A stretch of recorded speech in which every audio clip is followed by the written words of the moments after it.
Louvo a Deus pela vida do Ministério de Louvor que nos conduziu numa genuína, adoração ao Senhor. Como é bom cantar, A palavra de Deus que diz que uma das formas que nós nos enchemos do Espírito Santo é cantando e louvando a Deus. Algo especial acontece e por isso somos gratos. Como é bom estar aqui, primeiro domingo do mês, primeiro domingo de abril, dia 2 de abril, para poder meditar na palavra do Senhor, ainda mais num culto tão festivo como esse, que é o culto de ceia. Nesse sentido, eu saúdo a todos na graça e na paz do Senhor. O texto que nós vamos ler está no Evangelho de João, capítulo 20. São 18 versículos. Então, eu oro a Deus para que o irmão e a irmã fiquem atentos durante toda a leitura. E que o Espírito Santo de Deus fale ao nosso coração através deste texto em nome de Jesus. João, Evangelho de João, capítulo 20, a partir do verso 1, diz assim: No primeiro dia da semana, bem cedo, estando ainda escuro, Maria Madalena chegou ao sepulcro e viu que a pedra da entrada tinha sido removida. Então correu ao encontro de Simão Pedro e do outro discípulo, aquele a quem Jesus amava, e disse: Tiraram o Senhor do sepulcro e não sabemos onde o colocaram. Pedro e o outro discípulo saíram e foram para o sepulcro. Os dois corriam, mas o outro discípulo foi mais rápido que Pedro e chegou primeiro ao sepulcro.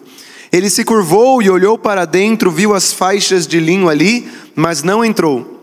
A seguir, Simão Pedro, que vinha atrás dele, chegou, entrou no sepulcro e viu as faixas de linho, bem como o lenço que estivera sobre a cabeça de Jesus. Ele estava dobrado à parte, separado das faixas de linho. Depois outro discípulo que chegara primeiro ao sepulcro também entrou. Ele viu e creu. Eles ainda não haviam compreendido que, conforme a Escritura, era necessário que Jesus ressuscitasse dos mortos. Verso 10. Os discípulos voltaram para casa. Maria, porém, ficou à entrada do sepulcro chorando. Enquanto chorava, curvou-se para olhar dentro do sepulcro e viu dois anjos vestidos de branco sentados onde estivera o corpo de Jesus, um à cabeceira e o outro aos pés. Eles lhe perguntaram: Mulher, por que você está chorando? Levaram embora o meu Senhor, respondeu ela, e não sei onde o puseram. Nisso ela se voltou e viu Jesus ali em pé, mas não o reconheceu.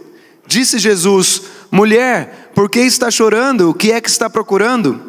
Pensando que fosse o jardineiro, ela disse: Se o Senhor o levou embora, diga-me onde o colocou e eu o levarei.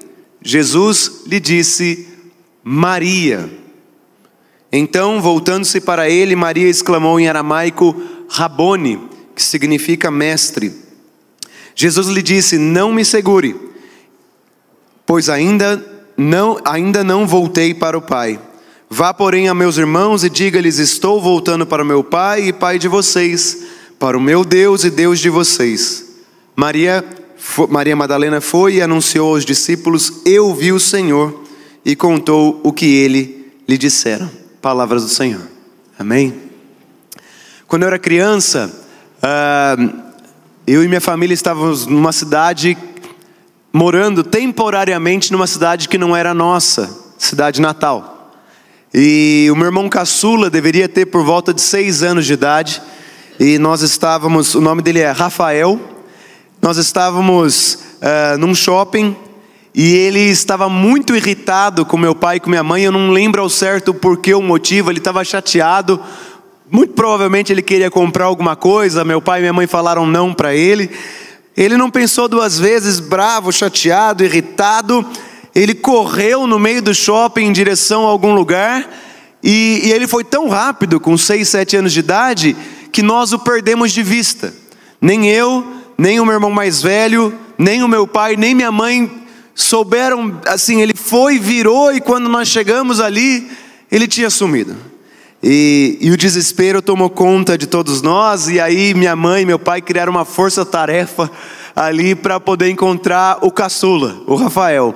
E muitos corredores, a gente foi se dividindo por corredor do shopping, eu com meu pai, meu irmão mais velho com minha mãe, e nada de encontrar o Rafael. E algumas pessoas perceberam a aflição do coração da família E uma senhora falou: eu vi ele indo em direção ao metrô. É desses shoppings que tem saída para metrô. Então eu vi um menino, né? Ela não sabia que era meu irmão caçula. E aí nós fomos correndo atrás da direção do shopping, do metrô. E numa curva ele estava sentado no chão, com as mãos no joelho e com medo. Porque a ira dele, que primeiro era uma ira, deu lugar para o medo da solidão, quando ele se deu conta que ele perdeu o pai, a mãe, o irmão e os irmãos, né? E ele estava chorando e tremendo, assustado. E minha mãe, o que ela fez foi abraçar ele. Ela se ajoelhou, abraçou, beijou. E depois, é claro, deu uns puxões de orelha, né? Uns cutucões, e deu ali um sermão, não é assim? Deu um sermão nele, para ele nunca mais fazer isso. E o fato é que ele nunca mais fez isso. A fuga e a prostração são respostas humanas às mazelas da vida, né? Seja por motivo de braveza, de chateação, de irritação. O fato é que o Rafael tinha se sentido incompreendido, a vontade dele não foi feita, e o que ele quis fazer foi fugir. Como que é difícil segurar no peito a dor da incompreensão e do vazio. Como é difícil segurar no peito a dor da incompreensão e do vazio. A boa notícia que eu quero trazer nesse domingo de Ramos, hoje é domingo de Ramos, né? Na tradição cristã, no mundo todo, cristãos e cristãs estão se lembrando da entrada triunfal de Jesus em Jerusalém, antes da Semana Santa e da Páscoa. A boa notícia é que o bom pastor, que é Cristo, ele vai atrás da ovelha perdida. O bom pastor, que é Cristo, vem ao nosso encontro, nos abraça, nos beija, nos exorta e corrige, assim como meu pai e minha mãe fizeram com o Rafael. No final, o Rafael não se perdeu, cresceu, se tornou um lindo homem. Hoje é o marido da Dani e pai da Júlia, né? Então Deus cuidou do Rafael através do meu pai e da minha mãe. O texto que nós lemos nessa manhã, ele fala de uma importante personagem no Novo Testamento, uma personagem que eu sou encantado, é a Maria Madalena, ou Maria da cidade de Magdala. Madalena não era o sobrenome dela.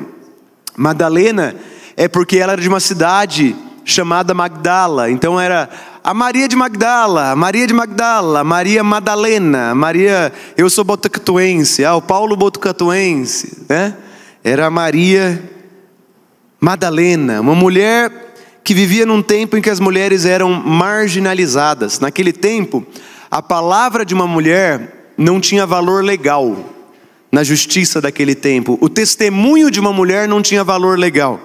Se uma mulher testemunhasse um assassinato, testemunhasse um roubo, testemunhasse algo e chamasse para a corte, a palavra dela não ia ter valor nenhum. E Maria Madalena, ela não era só marginalizada na cultura por ser mulher, mas ela também era marginalizada pela história de vida dela. No Evangelho de Lucas, capítulo 8, é dito assim, versos 1 e 2: Jesus ia passando pelas cidades e povoados, proclamando as boas novas do reino de Deus.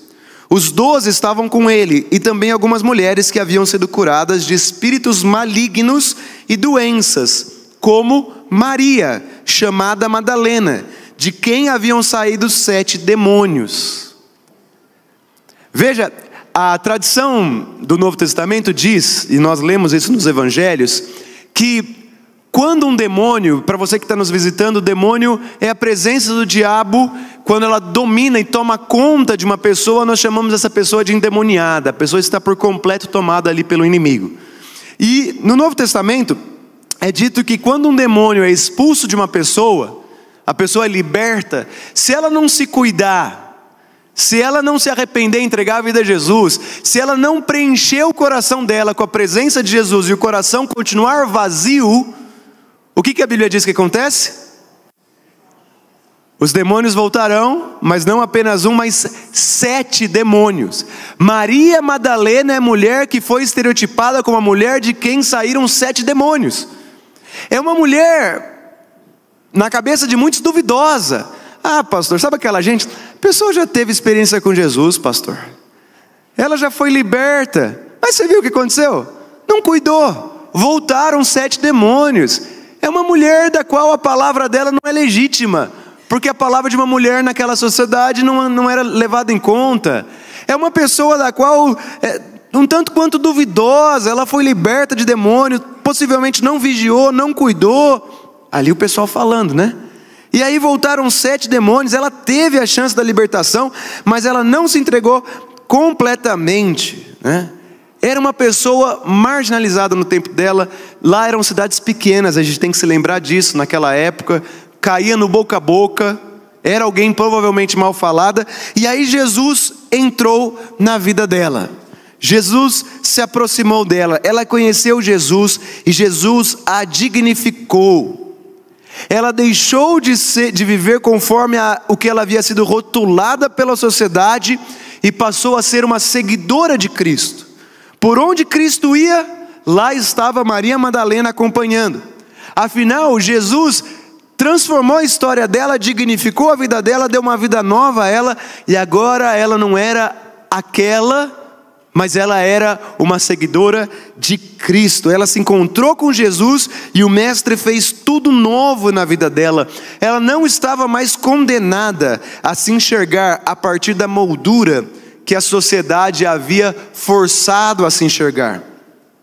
Ela era uma mulher viva. Mas aí Jesus morreu. E quando Jesus morreu, parece que o mundo dela desaba. Ela, assim como o meu irmão Rafael, tem vontade de fugir de tudo. Quer dizer, o homem, o Cristo, o Messias, que trouxe dignidade para a vida, ele morreu.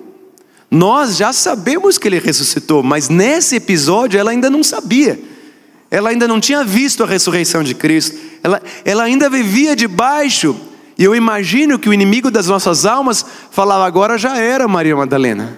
Acabou para você.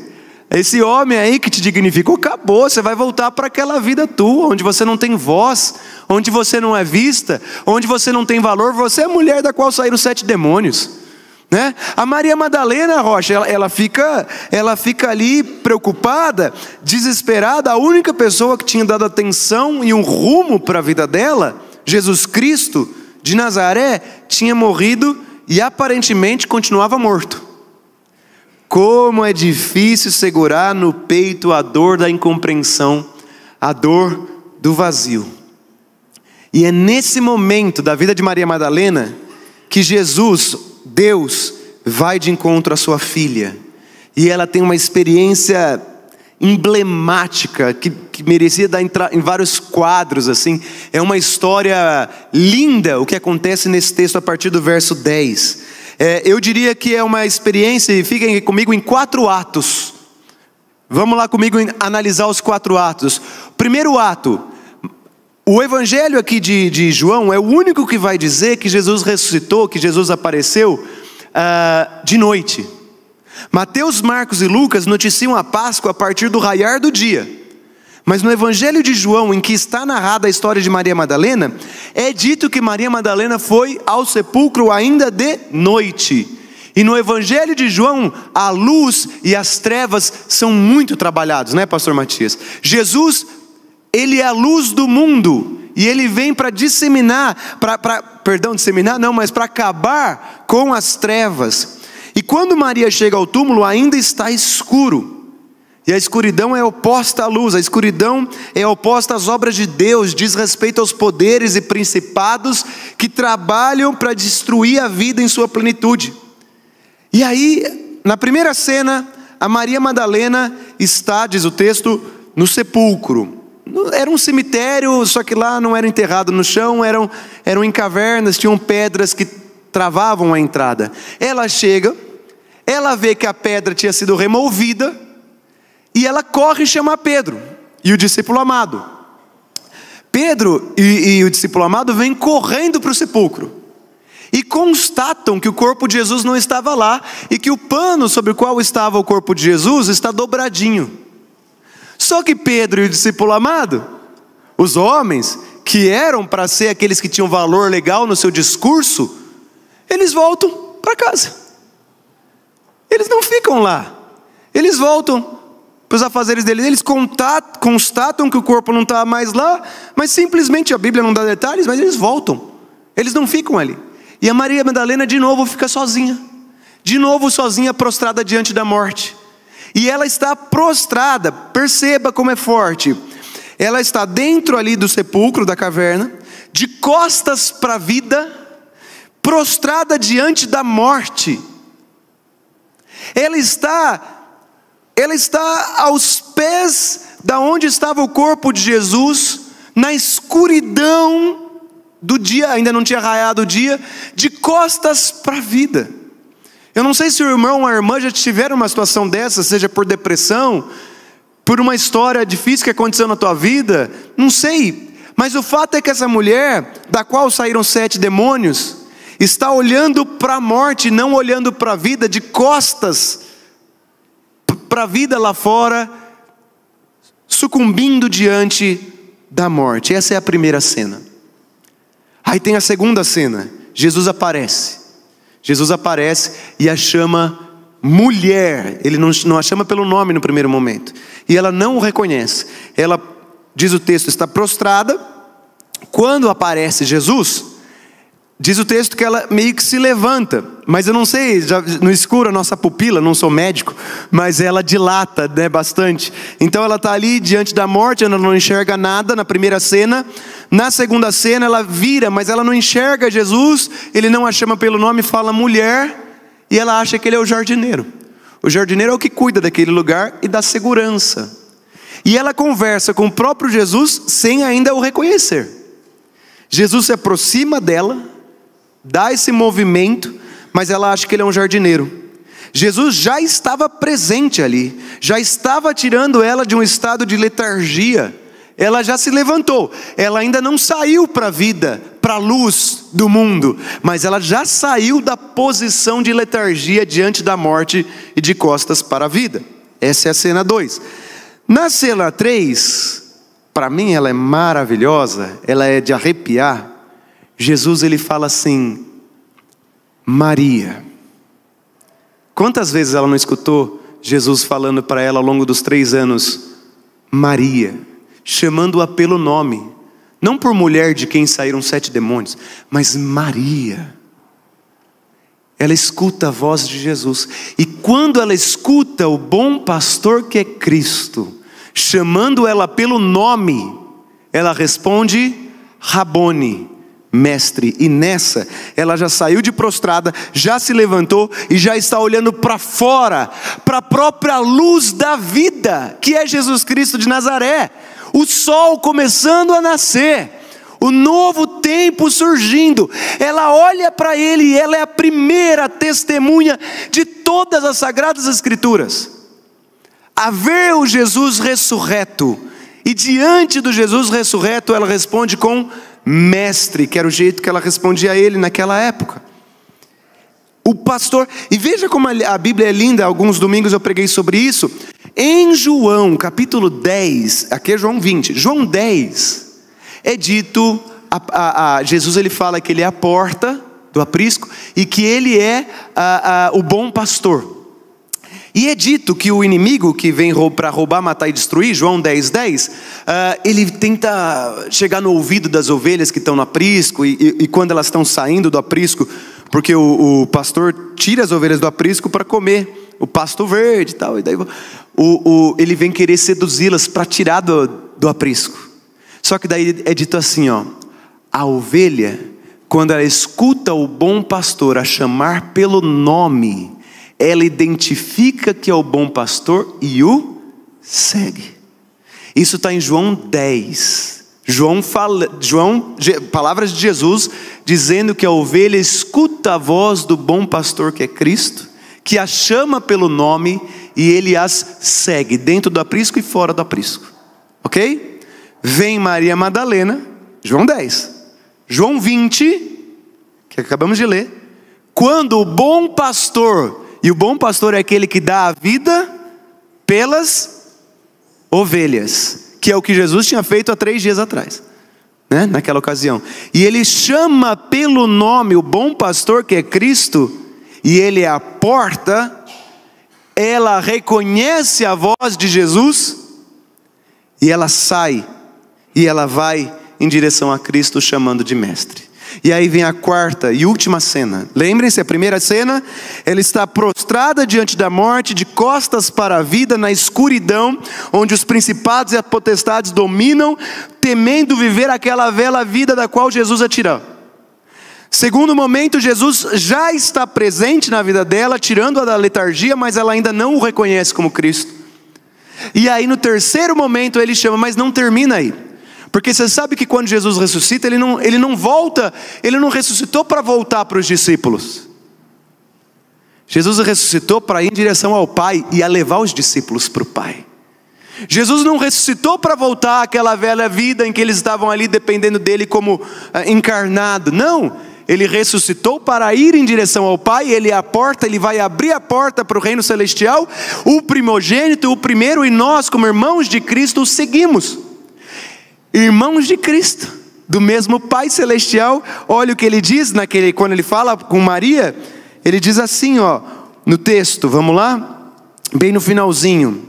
Vá, porém, a meus irmãos e digam: eu estou voltando para o meu Pai e Pai de vocês, para o meu Deus e Deus de vocês.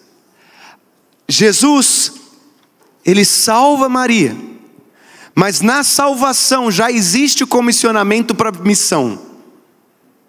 Na salvação já existe o comissionamento para missão. Maria Madalena, para mim, ela tem a mesma importância que João Batista. João Batista é o arauto que vem anunciar a vinda do Messias e abre caminho para a vinda de Jesus encarnado. Maria Madalena é a arauta que vem para anunciar a vinda do Jesus ressurreto. E ela anuncia para nós a voz dela que está nas Sagradas Escrituras até hoje. Maria Madalena é aquela, testemunho da mulher não tem valor, a mulher de quem saíram 7 demônios, Jesus escolhe ela.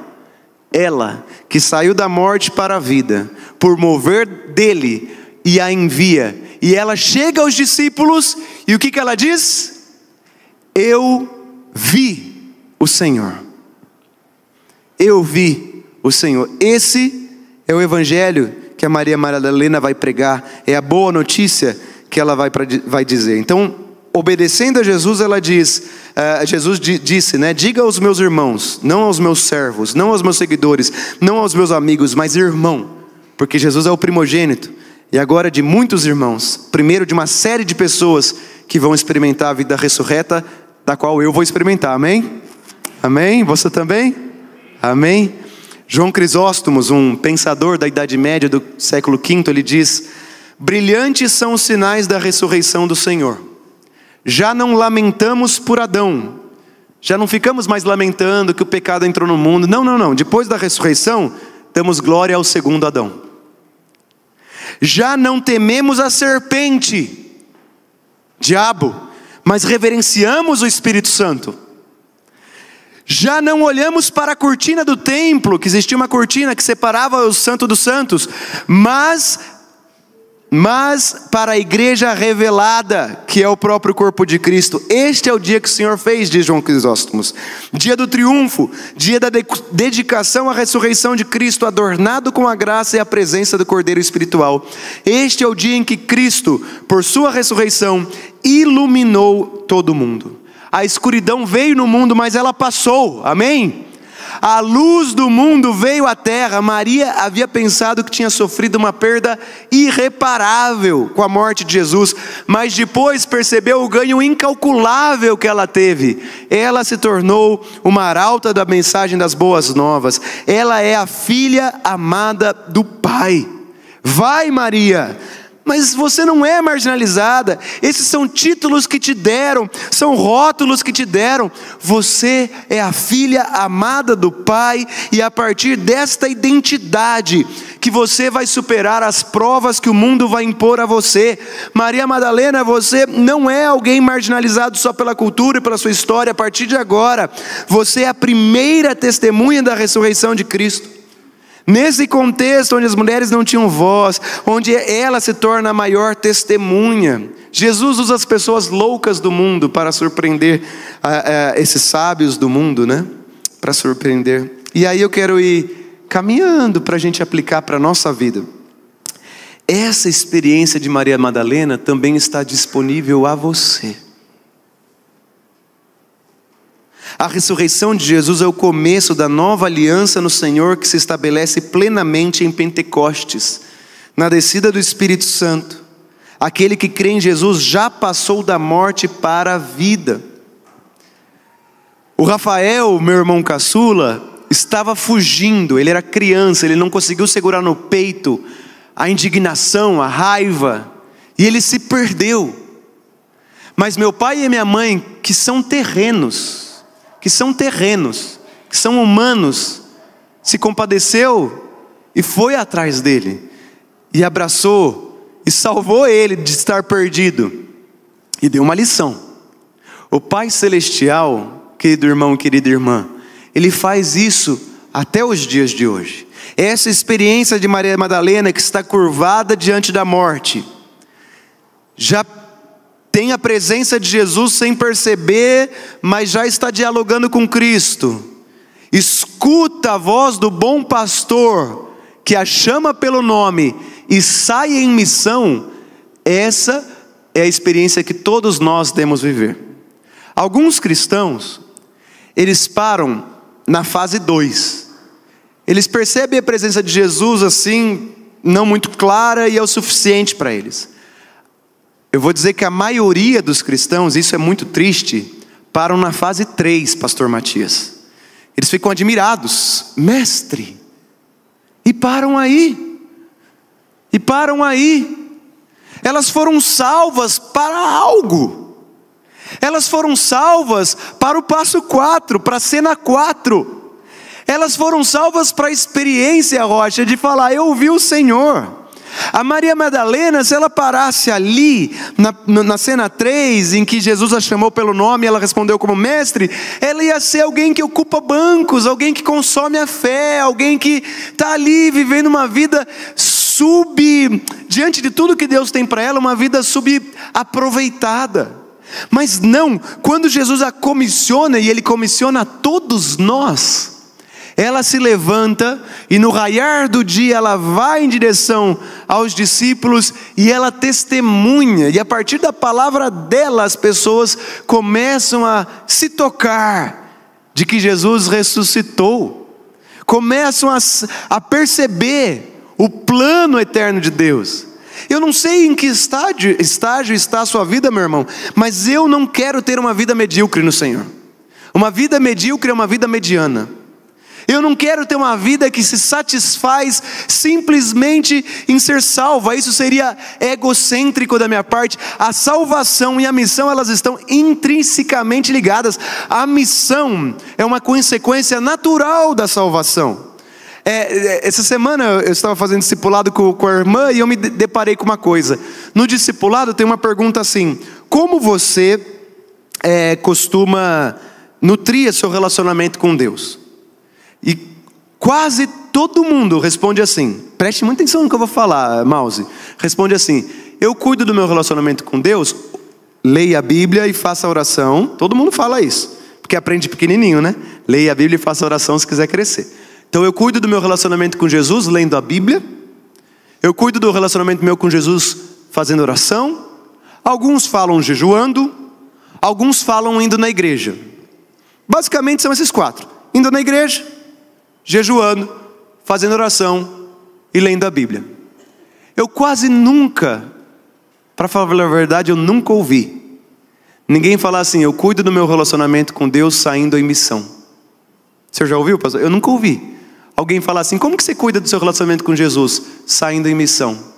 Perceba, essas 4 atividades, oração, leitura bíblica, participar da igreja e jejum, são preciosíssimas. Mas elas são todas voltadas para mim.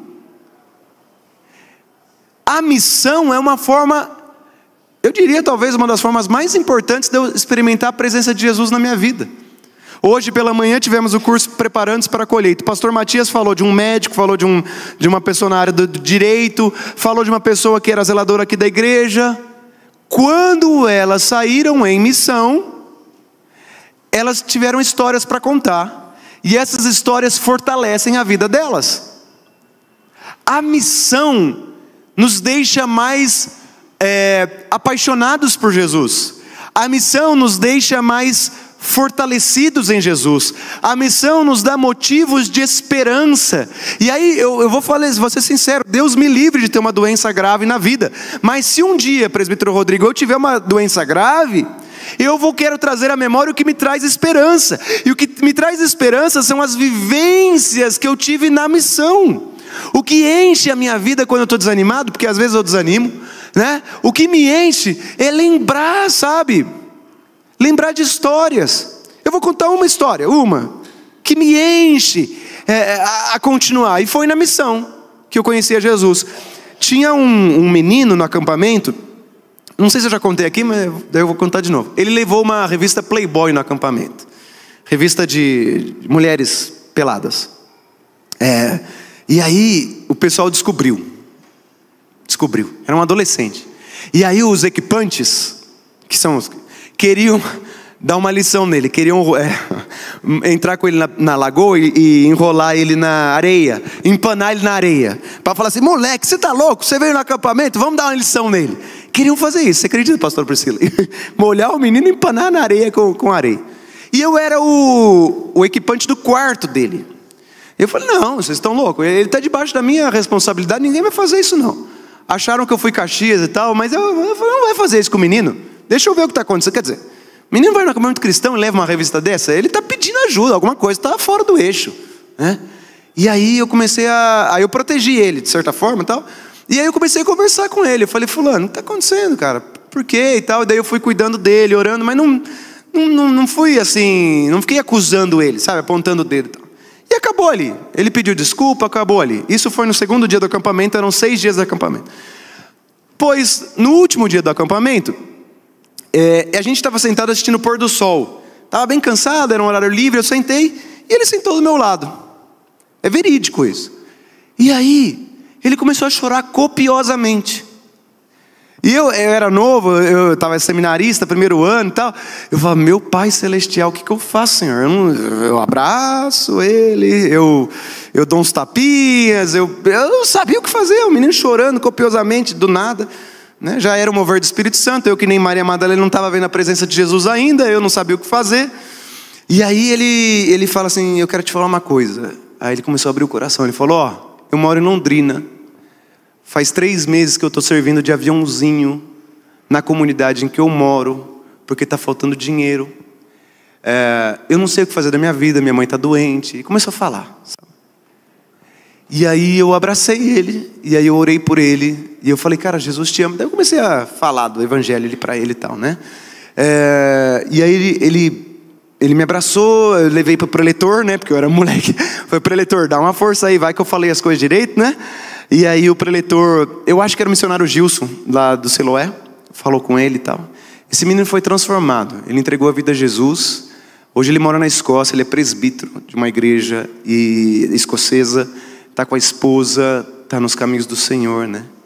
E aí ele fala que quando a turma queria fazer lá um negócio na areia com ele, eu levantei, isso foi um sinal para ele de Deus, de que ele poderia confiar e abrir o coração. Então essa é uma história, cada um de nós tem várias, né? Para contar. Quando a gente está na missão, né, se colocando à disposição, isso nos aprofunda, entendeu? Eu vou criando raiz. Não é qualquer vento agora que vai me derrubar mais. Eu já tenho uma raiz forte. Eu já tenho uma história com o Senhor. Eu já vi Deus me usar. E Deus te usa, né? E eu estou falando isso para mim. Eu vou ministrando. O Espírito vai ministrando. E aí o vento já não me derruba tão facilmente. Porque a presença de Deus na minha vida, as histórias que eu vivi, elas são significativas. E assim é nas Sagradas Escrituras. Moisés na sarça ardente, Abraão no Monte Moriá. Histórias de que Deus faz o milagre. E isso fortalece. Então, se você quer se encher de Jesus, não se engane. Porque ler a Bíblia, fazer oração, jejuar e vir na igreja são coisas muito boas, mas às vezes a gente pode fazer no automático e se tornar um religioso que faz essas coisas, mas na verdade Jesus não habita o coração delas. Mas na missão, quando eu estou servindo aí plenamente, essas histórias elas vão se multiplicando exponencialmente. E quanto mais histórias, mais forte eu estou na presença do Senhor. Maria Madalena viveu uma história com Jesus, ela foi transformada por Jesus, mas ela não parou na cena 3. Ela não se satisfez em falar mestre. Ele falou: vá ao meu Pai e Pai de vocês, meu Deus e Deus de vocês, e anuncie a ressurreição, né? Então, para você que está fugindo, né, de alguma coisa, como o meu irmão caçula fez naquele shopping, nessa manhã, receba o abraço de Jesus, mas não para no abraço. Sai e chame as pessoas para uma vida nova. Para você que se encontra prostrado diante da morte, como Maria Madalena estava prostrada, de costas para a vida, perdida, receba a palavra de Jesus que te comissiona para uma vida nova. Experimente a vida ressurreta de Cristo Jesus. Nossa igreja já está experimentando, eu tenho falado sobre isso sempre que eu tenho oportunidade. E agora uma dica de pastor: não perca tempo. A igreja, nesse mês de abril, nós estamos fazendo um curso, chama Preparando-se para a Colheita. O pastor Matias falou hoje, foi uma bênção. Semana que vem a pastora Priscila vai falar sobre unidade, superar obstáculos. Eu vou falar sobre evangelização, vão ser dicas práticas, tá? Depois o pastor Júnior vai falar sobre discipulado. Aproveita. Acorda um pouquinho mais cedo, participe. Pastor, mas eu nem estou em nada na igreja, não sou líder. Vai atrás. Agora eu não estou falando institucionalmente, tá? Para ter mais gente. Eu estou falando do meu coração para o teu coração. É muito bom ter experiências de evangelizar e ver o poder de Deus se manifestar. Isso nos fortalece. Maria Madalena é muito emblemático. É a voz de alguém que não era ouvida. Foi a voz que ressoou para anunciar. Se a sua voz não é ouvida, porque eu sou tímido, porque eu sou envergonhado, porque eu não tenho tempo, porque eu não estou com saúde, porque eu não tenho condições, porque... Não escute essas vozes. Escute a voz do bom pastor que é Cristo. Lembra João 10? Não escute as vozes do inimigo, escute a voz do bom pastor que é Cristo. E eu quero terminar orando por você. Quero te convidar a ficar em pé. É a oração e a bênção, né? Que a tua oração nessa Semana Santa porque é uma semana especial, né? Em que Jesus vai, entra em Jerusalém até a morte e a ressurreição. Ore a Deus, se esse for o teu desejo, para que você escute a voz dEle. Para que você escute a voz dEle. A tradição presbiteriana, ela fala da graça irresistível, que quando a voz de Deus fala, a gente se abre a ela. Fala com Jesus, fala: Senhor, que nessa semana eu escute a tua voz como Maria Madalena escutou. Que eu escute a voz do bom pastor. O aprisco é o lugar onde as ovelhas dormem, descansam, é o lugar de segurança, né? É a zona de conforto. Só que o bom pastor, ele tem que tirar as ovelhas do aprisco, porque a pastagem, a água de descanso está fora do aprisco. Daí ela volta para o aprisco. Deus está com a gente quando nós estamos no aprisco e quando nós estamos fora do aprisco, para sair comer. Em outras palavras, Deus está com a gente quando tudo vai bem, lugar de segurança, mas também está conosco para trazer uma palavra quando a gente descobre uma doença que está no começo, ou quando a gente descobre alguma coisa difícil, ou quando a gente vai enfrentar um desafio. Eu vou sair da minha zona de conforto, eu vou começar uma faculdade, eu vou começar uma pós-graduação, eu vou para um outro segmento profissional. Deus está conosco todo o tempo. Só que nem sempre a gente tem discernimento da presença dEle. Então ore a Deus. Deus, Ele é bom, Ele te ama, Ele te chama assim como Ele me chama.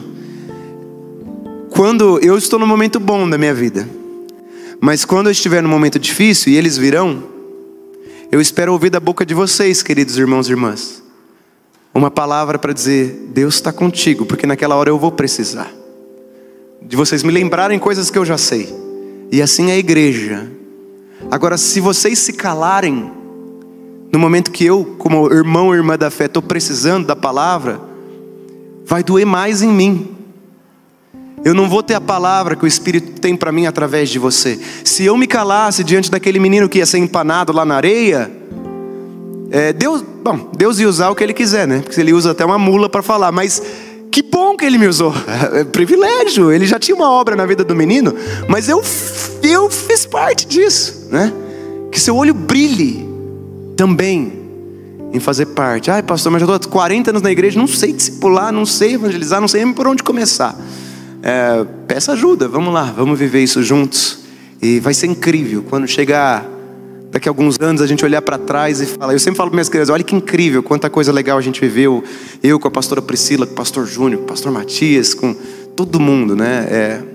Aí a vida ela ganha sentido. Tá bom? Feche teus olhos, vamos orar. E na sequência eu vou impetrar bênçãos. Pai Celestial, obrigado porque um dia o Senhor foi de encontro à vida de Maria Madalena. Obrigado porque isso foi testemunhado e registrado nas Sagradas Escrituras, de uma forma belíssima pelo teu servo, o apóstolo João.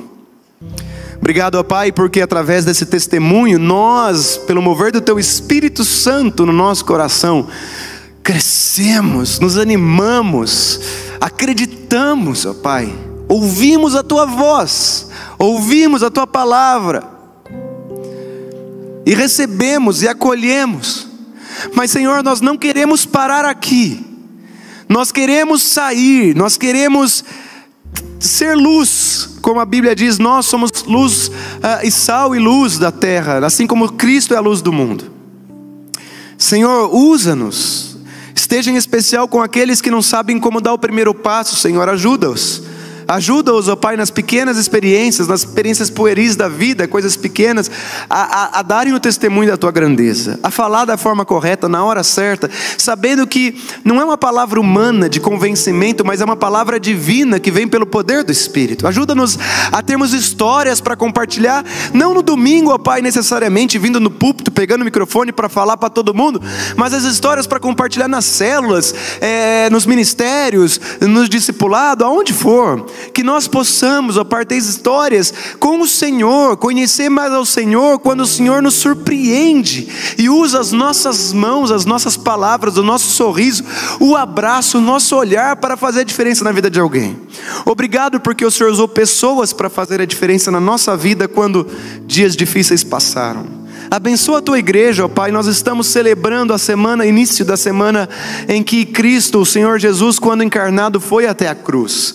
Que a gente possa ler a Bíblia, que a gente possa orar, que a gente possa jejuar, que a gente possa estar firme na tua presença e, assim como Cristo andou, nós andarmos e falarmos dessa boa nova para as pessoas, ó Pai.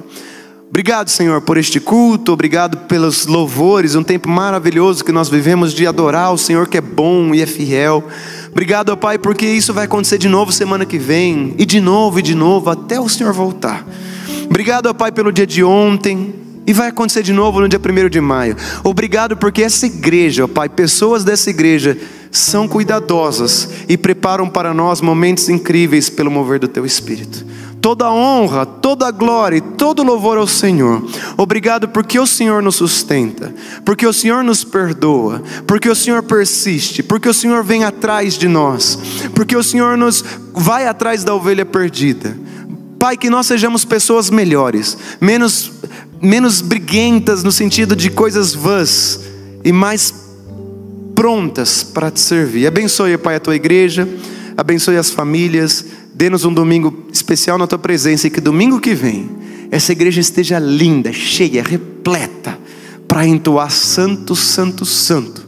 É o Senhor que ressuscitou e hoje está sentado à direita de Deus Pai Todo-Poderoso, e nós aguardamos o seu retorno para vivermos a glória eterna com o Senhor. Oramos no nome de Jesus, amém. E que a bênção de Deus Pai, Deus Filho e Deus Espírito Santo esteja com você, meu irmão, com você, minha irmã, com toda a tua casa, com toda a tua parentela e com todos os cristãos e cristãs espalhados pela face da terra, hoje e pelos séculos sem fim. Amém e amém.